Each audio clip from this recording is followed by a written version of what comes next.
Hey class, it's me again. So this lecture is going to be on Julie Mertus's article, Shouting from the Bottom of the Well, the Impact of International Trials for Wartime Rape on Women's Agency. And so she talks about some of the importance of international criminal tribunals. Um, what's important to understand, we sometimes don't think about it in this way, but not just to serve purposes of justice and to hold perpetrators accountable, but international criminal tribunals were very important because the testimony that's elicited in the transcript forms basically a historical record of some of the things that happened during a conflict or genocide, right? So it becomes very important historically to help us understand what happened during the conflict. So if you look at some of the questions, like say on pages 110 through 111, some of the questions that the women survivor at the Focha rape camp trial was asked in Bosnia was asked. These are important to serve kind of a recognition of what happened on a factual basis, right? Now, on pages 111 through 112, many women who testified at the International Criminal Tribunal for former Yugoslavia gave certain reasons why they wanted to testify and why they thought it was important and everything, right? Important to note in this analysis from Mertus is how for many witnesses they found the tribunal experience rather disappointing, somewhat dehumanizing, somewhat re-traumatizing. But more importantly, this process, if you think about this adversarial process, doesn't really give the women the opportunity to have their experiences validated and in their totality. It was not necessarily a very healing or cathartic experience for many of them. Really, the purpose really was to serve larger purposes such as criminal prosecution, which of course was important to hold perpetrators, these higher up, these big fish, personally accountable, criminally accountable for the crimes they committed during the wars in the former Yugoslavia, right?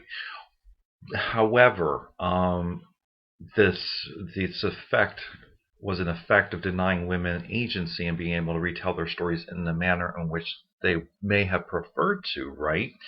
And in fact, from the title of the article, one Kosovar survivor of wartime rape had talked about how it was like shouting from the bottom of a well, hence the title of this article. So this article is really exploring some of these questions and issues through a study of various selected testimonies during the Focha trial at the International Criminal Tribunal of former Yugoslavia. Now, this was a very important trial, this Focha trial, and we have a link for it in your folder, your additional materials folder. This trial was important. It was the first time that an international criminal tribunal brought charges solely for crimes of sexualized violence against women.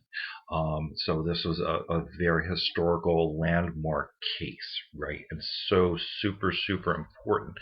However, with the legal process in and of itself, it does not permit the witnesses to tell their own coherent narrative.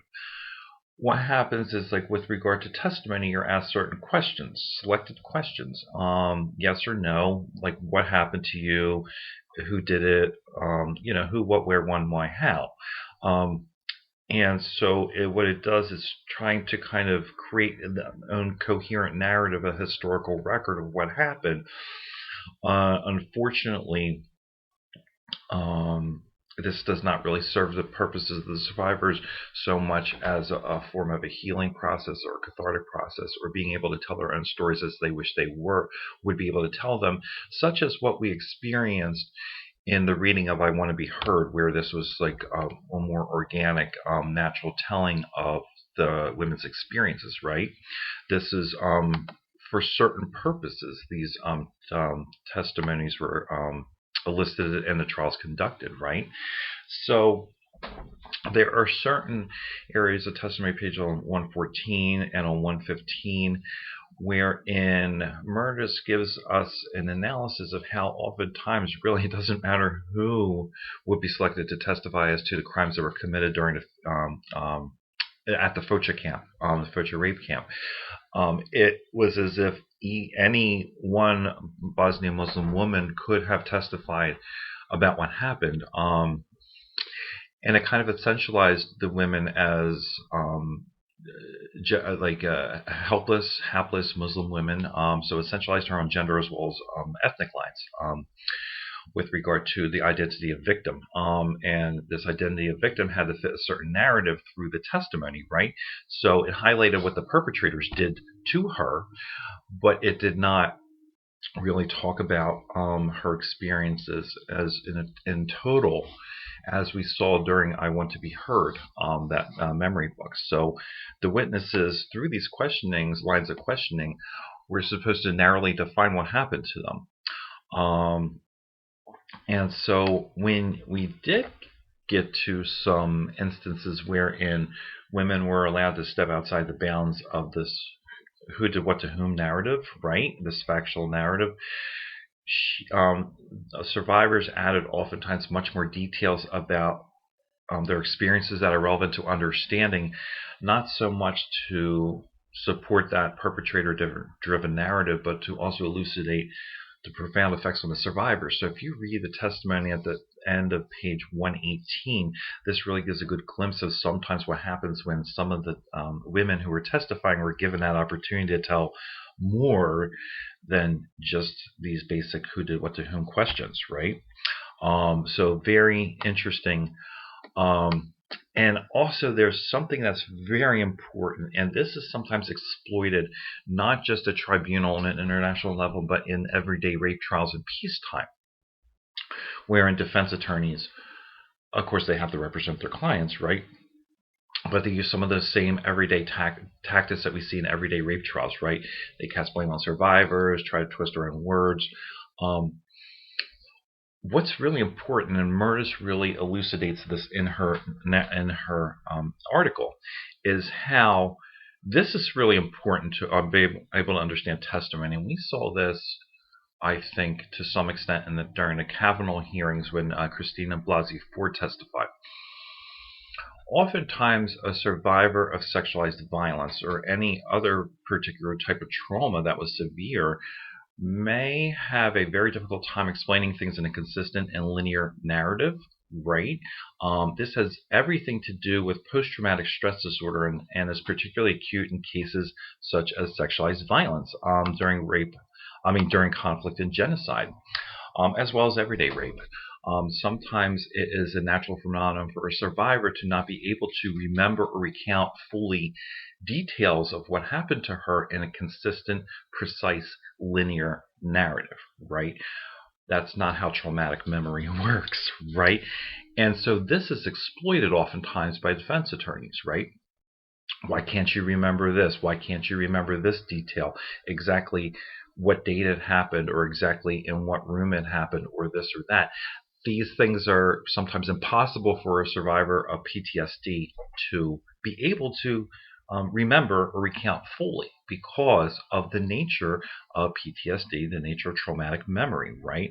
So this is a very super important point that Mertus makes in her article, right? So,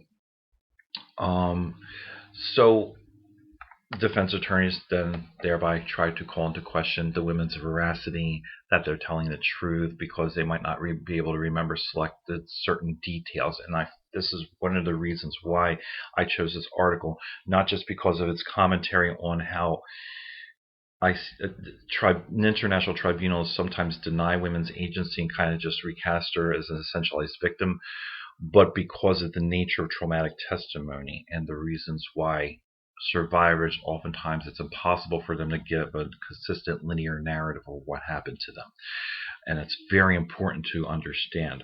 However, there are sometimes ways in which survivors are able to, at the level of tribunal, are able to exercise their agency. Particularly on page 123 is another excerpt from testimony wherein the survivor testifying is able to do that as well. But Mertus also says, as far as a cathartic, healing, restorative process, tribunal not basically the best vehicle to have for that purpose. Um, some survivors leave very disappointed. Some survivors think it is super, super important to discuss, in open court and testimony exactly what happened to them because they feel it as a duty, right? But for some who thought maybe it would be a healing experience for them, not so much. So at the end of the article, Mertus talks about some complementary and alternative procedures that um, we can have to complement the work of the tribunal, which is to punish the big fish, right? Such as having a truth and justice and reconciliation commissions, such as what they did in South Africa and after the Peruvian Civil War, things like that. Memory projects such as I Want to Be Heard, which we just read. Also, if you remember from our movie that we saw, Gravicha, have psychotherapeutic testimony therapy. Oftentimes in a group setting among survivors, that can be overwhelmingly therapeutic for many victims, many survivors. So that's another possibility. Also, the idea of People's Tribunal, which is something that they wanted to do with comfort women survivors, right? Where the narratives would be much more survivor focused, not so much on what the perpetrator did, but what on the women's experiences themselves. So things like that can be complementary and also just as important with regard to getting the truth, memory, and also possibly a cathartic experience or maybe a healing experience for some survivors, wherein tribunal falls short in those sort of things, right? However, this was a super important article that I hope you get a lot out of, and talking particularly about the ways in which survivors testifying at tribunal in the Focha trial particularly were kind of denied agency and being able to tell their stories fully to the extent that they could on their own terms, and the reasons why that is during an international criminal tribunal. So that is a summary lecture of Mertus's article. So do your discussion board thing. Follow the directions. Look at the critical reading questions for which thing you want to answer, and follow the directions just as with our last discussion board post. And don't forget to submit responses to 2 other classmates. And in the meantime, any questions, comments, problems, whatever, you know where to get me. Thank you very much, and see you soon. Bye.